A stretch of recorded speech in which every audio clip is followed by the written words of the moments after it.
Today's learning is describing a process, that is how to make an apple juice, or to make a spicy omelette, or to make a tasty chutney in a very simple language. When we describe a process, we use a series of instructions to describe how we make or produce something, or to elaborate how something is done. When instructions are given, we use the imperatives. The process can also be described using the passive voice. Linkers are essential to join the different instructions together.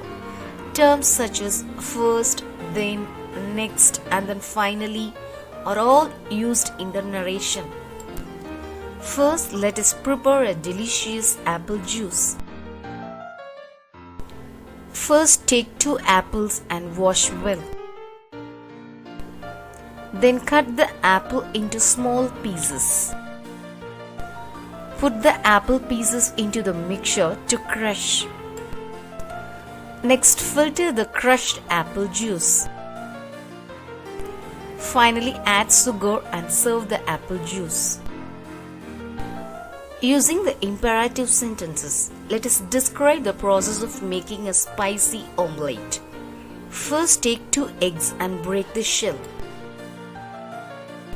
Then pour the egg yolk in a bowl. Next, stir the egg yolk well. Add pepper, salt and chilli in the egg yolk.